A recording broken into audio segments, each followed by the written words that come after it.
Salut, c'est Pato de Kanjilink.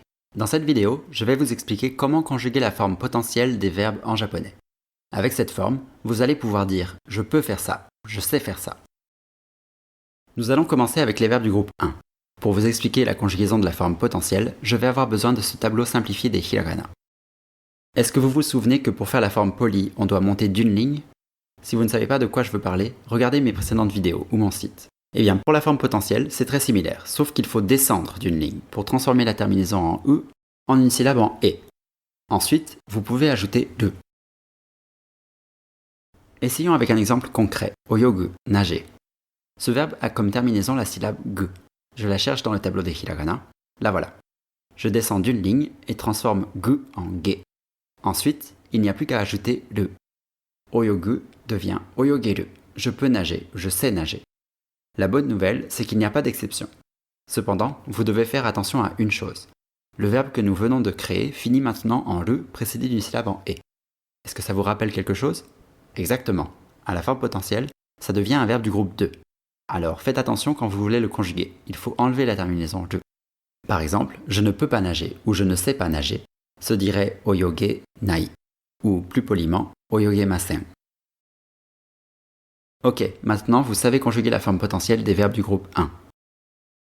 Les verbes du groupe 2 finissent toujours en « le » précédé d'une syllabe en « e » ou « i », et à chaque fois que l'on veut conjuguer un verbe du groupe 2, la terminaison « le » disparaît, tout simplement. Pour conjuguer la forme potentielle, il faut la remplacer par « rareru ». C'est un peu long, mais pour tout vous dire, les japonais ont tendance à enlever « la » et à se contenter de dire « reru ». Essayez avec le verbe « neru », dormir. J'enlève « le » et je le remplace par « rareru ». C'est tout, neru devient nerareru, ou plus court, nereru, je peux dormir. Le verbe finit toujours en « le » précédé d'une syllabe en « e », alors pas d'inquiétude à avoir ici, il reste dans le groupe 2. Ok, on a fini avec le groupe 2. Passons au groupe 3, les deux verbes irréguliers suru, faire, et kuru, venir.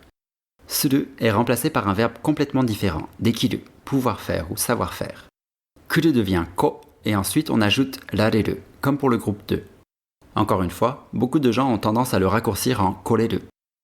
Regardons un peu ces deux verbes. Ils finissent en « le » précédé d'une syllabe en « i » ou « e ».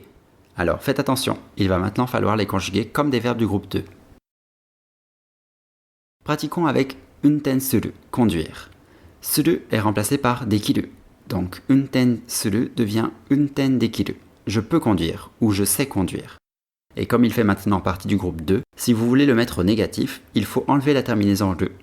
Unten dekinai, ou plus poliment, unten dekimasen. Je ne peux pas conduire, je ne sais pas conduire.